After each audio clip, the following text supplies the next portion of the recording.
আসসালামু আলাইকুম, সবাই কেমন আছেন? আশা করছি সবাই ভালো আছেন। তো গত আমার ভিডিওতে দেখেছেন যে আমি বাসায় একটা দাওয়াতের আয়োজন করেছিলাম। তো ওইদিন আমি আম্মু আর আমার বোনকে যেতে দেইনি। আমার আব্বু আর ভাই বাসায় চলে গিয়েছে। তো আমার আম্মু যেহেতু কোথাও যায় না, বাসায়ই থাকে আর দেখা যায় যে শরীরটাও খুব একটা খারাপ। তো এইজন্য আমি বললাম যে আমার কাছে ২-৩ দিন থাকেন, রেস্টও হবে, মনটাও ভালো লাগবে। তো এখানে আম্মু আর বোন যেহেতু আছে, আম্মু আবার রোজা রেখেছিল সেদিন। তো দেখা যায় যে সকালে নাস্তা করার মতো আমি আর আমার বোন, আমার হাজব্যান্ড তো অফিসেই চলে গেছে। তো আমি আমার বোনের জন্য, এখানে আমার বোন বলল যে সে নুডলস খাবে। তো এখানে আমি আলু আর স্টিক নুডলস আর ডুডলসের যে কোরিয়ান রামেন নুডলস আছে, সেটাকে আমি একসাথে লবণ আর তেল দিয়ে আগে সিদ্ধ করে নিয়ে তারপর একটু ঝাল ঝাল করে আমি নুডলসটাকে রান্না করে নেব, কারণ আমার বোন আমার হাতে ঝাল নুডলস খেতে খুব পছন্দ করে। তো আমি যখন নুডলস রান্না করছিলাম, তখন আমি আমার বোনকে বললাম যে তুই এই ফাঁকে বাবুকে একটু খাওয়ায় দে। আর আম্মু হচ্ছে যে আমার রুমের সাথে যে বারান্দার মতো খোলা জায়গাটা গলি আছে, সেখানে আম্মু বসে একটা কাঁথা সেলাই করছে। তো আমি যেহেতু নিচতলায় থাকি, দেখা যায় যে আমার বারান্দা হিসেবে আমার বাড়িওয়ালা ওই গলিটাই দিয়েছে খোলা। জিনিসটা আসলে যেই দেখে সেই পছন্দ করে, একটু ইউনিক। তো যাই হোক, এখানে হচ্ছে যে আমি নুডলসটাকে একটু ঝাল করে রান্না করেছি। আমি আবার নুডলসে পেঁয়াজ ব্যবহার করি না, ডিরেক্ট তেলের মধ্যে কাঁচামরিচ ডিম দিয়েই আমি নুডলসটাকে রান্না করে ফেলি। তো এখানে আমার নুডলস রান্না করা শেষ। আমি আর আমার বোন আমরা এক প্লেটেই নিয়েছি, আমরা একসাথেই খাবো। আর এখানে চা বসিয়ে দিয়েছি।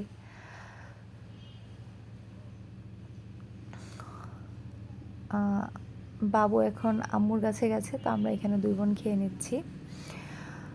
আমার বোনের তো নুডলস খুব পছন্দ হয়েছে, যেহেতু ঝাল, আরও ঝাল খুব পছন্দ করে। তো নাস্তা খাওয়ার পর আমি আম্মুকে নিয়ে একটু বের হয়েছিলাম টুকটাক বাজার করতে। আমার বাসার কাছেই একটা বাজার আছে, সেই বাজার থেকেই আমি টুকটাক কিছু সবজি কিনবো। বাসায় একটু টুকটাক সবজির প্রয়োজন ছিল। তো এই আর কি, আম্মুরও একটু ঘোরা হবে আর আমারও একটু বাজার হবে আর কি। তো আমি বেশি একটা সবজি কিনিনি, কারণ দেখা যায় যে খাওয়ার মতো আমি আর আমার হাজবেন্ডই। আর আম্মু তো দেখা যায় যে সপ্তাহের মধ্যে 1-2 দিন রোজাই রাখে, আর খুব একটা খায়ও না। আম্মু যেহেতু ডায়াবেটিস আছে, আম্মু অনেক মেনটেন করে, বেশি একটা খায় না। আর আমার বোন তো আরও খায় না। তো আমি এখানে যে যাই কিনেছি, শীতকালীন সবজি কিনেছি। আসলে শীতকালে শীতকালীন সবজি না খেলে ভালো লাগে না। তো এখানে হচ্ছে যে আমি সব ধরনের সবজি একসাথে নিয়ে নিয়েছি, মাছ দিয়ে রান্না করব। এখানে আমি একটু বেশি করে নিয়েছি এইজন্য, কারণ আমি বলেছি যে আমার ভাইকে আসতে সন্ধ্যায় অফিস থেকে, ওর সাথে আমি আব্বু আর ওর জন্য খাবার দিয়ে দেবো। আর এখানে হচ্ছে যে আমি কিছু সাগরের যে গুঁড়ি গুঁড়ি যে চিংড়ি মাছ আছে, সেগুলো নিয়েছি, ওগুলোকে আমি একটু তেলে ফ্রাই করব। আর এখানে আমি কিছু ইলিশ মাছ সেদিন আমার বোন যেহেতু ছিল না, ওর জন্য রেখে দিয়েছিলাম। ওর আবার ইলিশ মাছের কড়কড়া ফ্রাই খুব পছন্দ, ডাল দিয়ে খেতে ও খুব ভালো পছন্দ করে। তো এখানে আমি মাছগুলোকে ভেজে নিচ্ছি, তরকারি রান্না করব। এই ফাঁকে হচ্ছে যে আমি আমার বাসার অন্যান্য কাজগুলো করে নিচ্ছি। আসলে বোন আর আম্মু থাকলে আমার আর তেমন কিছু চিন্তা করতে হয় না। আম্মু দেখা যায় যে বাবু সব কিছুই হ্যান্ডেল করে, আর বোন দেখা যায় যে টুকিটাকি সব কাজগুলো করে ফেলে। তো আমি দেখা যায় যে রান্নাবান্না নিরিবিলি করতে পারি। তো এখানে আমি একটু বেশি করে রান্না করছি এইজন্য, যেহেতু আমি আব্বু আর ভাইয়ের জন্য দিব, আবার আমরা এখানে খাবো, আর আমার হাজব্যান্ডের পরদিন অফিসে খাবার নেবে। তো এইজন্য আমি বেশি করে রান্না করছি। আর এখানে আমি আম্মুকে যতই বলি যে আপনি একটু রেস্ট নেন, বসে থাকেন বা ঘুমান না, সে সেটা শুনবে না, সে কিছু না কিছু আমাকে করেই দিবে।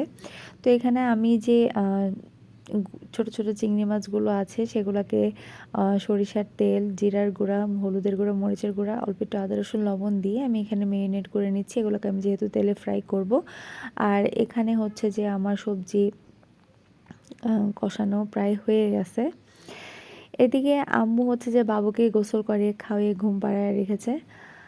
আর আম্মু এখন নিজেও গোসল করে নামাজ পড়ে তারপর একটু রেস্ট নিবে। আর বোন শুয়ে কম্পিউটারে গান দেখছে। তো আম্মু যেহেতু রোজা রেখেছে, এজন্য আমি আম্মুর জন্য এখানে ছোলা আর খেসারি ডাল ভিজিয়ে রেখেছি, পেঁয়াজও করব। তো এখানে আমার রান্নাবান্না প্রায় অলমোস্ট হয়ে যাচ্ছে।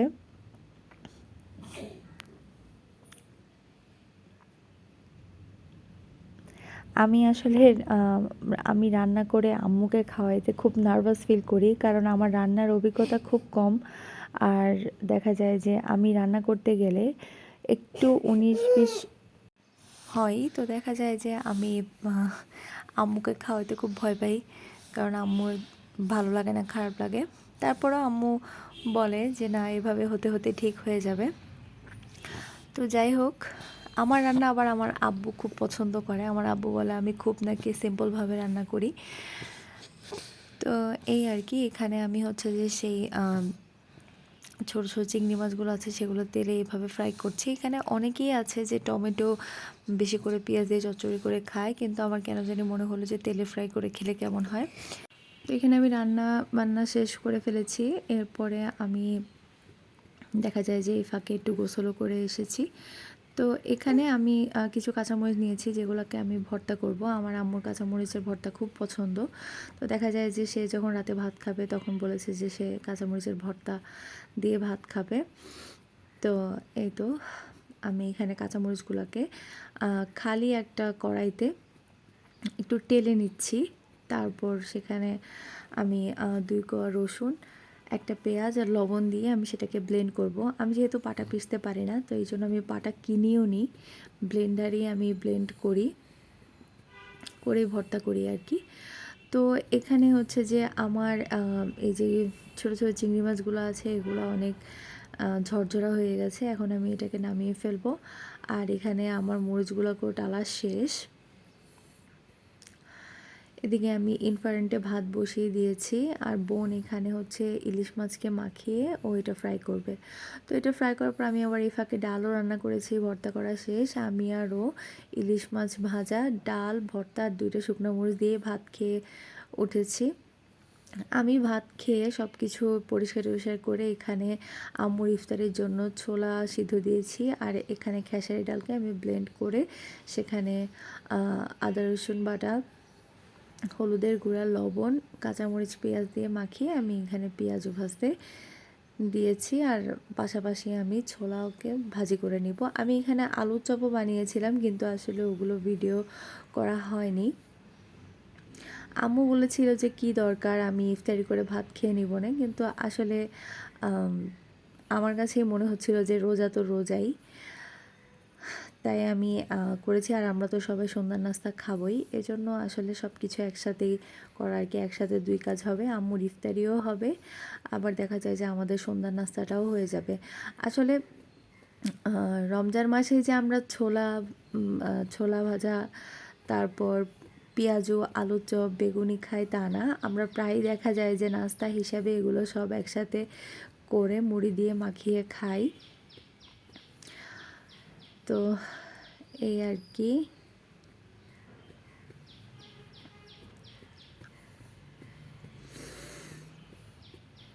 তো আমার হাজব্যান্ডও অফিস থেকে চলে এসেছে, সেই ড্রেস পুরোপুরি না চেঞ্জ করে বাবুর সাথে খেলছে। আমার ছেলেও সারাদিন দেখা যায় যে বাবার সাথে খেলার জন্যই অপেক্ষা করে।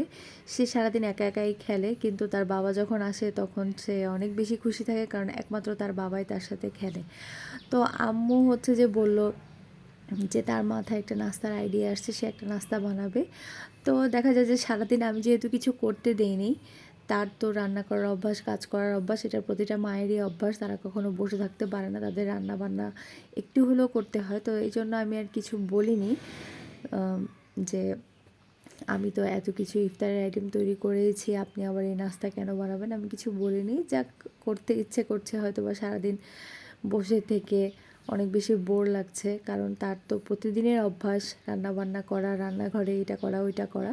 তো এই জন্য আমি আর কোনো কিছু না করিনি। তো আমার কাছ থেকে একটা মশলা চাচ্ছিল, তো আমি এই ঝুড়িটা বের করেছি। এই ঝুড়ির মধ্যে আমার সব স্টককৃত মশলা থাকে, এটা দেখে আম্মুও হাসতেছে। তো যাক, এখানে হচ্ছে যে আম্মু কাঁচামরিচ, পেঁয়াজ, ধনেপাতা আর গোলমরিচ, লবণ দিয়ে একটা মিশ্রণ তৈরি করেছে। আর এখানে চালের গুঁড়া, আটা দিয়ে একটা ব্যাটার তৈরি করেছে, ডিম দিয়ে চাপটির মতো তাওয়াতে দিয়ে সেখানে ডিম, কাঁচামরিচ যে মিশ্রণ আর ম্যাগি যে স্বাদে ম্যাজিক মশলা আছে সেটা অল্প একটু দিয়ে আম্মু এখানে পাটিসাপটা পিঠার মতো রোল করে নিয়েছে। আসলে জিনিসটার নাম কি এটা মনে হয় আম্মুও জানে না, কিন্তু খেতে জিনিসটা খুব মজা হয়েছে। তো আমি আবার ভাইকেও চলে আসতে বলছি যে ও রাতে আব্বু আর ওর জন্য খাবারও নেবে আর এখানে সন্ধ্যা নাস্তাও করবে। তো এখানে আমার ছেলে, সে এখন আলহামদুলিল্লাহ ১.৫ বছর। সে এখন অনেক মুখের এক্সপ্রেশনও দেয়, আবার অনেক খেলাও করতে শিখেছে। তো দেখা যায় যে কাউকে দেখলেই এরকম মুখে এক্সপ্রেশন দেয়। তো আম্মু এখানে আম্মুর বানানো নাস্তাগুলো দিয়েছে। জিনিসটা আসলে খুব মজা লাগছে, চালের গুঁড়া থাকাতে একটু ক্রিস্পি। খেতেও অনেকটা মোগলাই মোগলাই ফিল লেগেছে। তো আমার ভাইও চলে এসেছে, তো আমরা একসাথে নাস্তা করলাম। এরপরে আমি যে ইফতারের আইটেমগুলো তৈরি করেছি সেগুলোও খেয়েছি, কিন্তু সেগুলো আসলে ভিডিও করা হয়নি। তারপর আমরা এখানে চা পানি করে নাস্তা কমপ্লিট করলাম। তো এখানে হচ্ছে যে এই মাছটা আমার আম্মু যেদিন এসেছে সেদিন আমার জন্য নিয়ে এসেছিল, বাসা থেকে আঁশ ছাড়াই নিয়ে আসছিল এখানে পিস করবে বলে। তো আম্মু এই জিনিসটাকে পিস করবে, এই মুহূর্তে আমার হাজব্যান্ড বলল যে না, সে মাছ পিস করবে, কারণ তার মাছ মাংস কাটার খুব শখ। তো এই তো সে এগুলো পিস করছে। এরপরে সেই এগুলো ধুয়ে এগুলো সে ফ্রিজে রেখেছে। তো এই পর্যন্তই আজকে। ইনশাল্লাহ নেক্সট ভিডিওতে দেখা হবে। সেই পর্যন্ত সবাই ভালো থাকেন। আসসালামু আলাইকুম।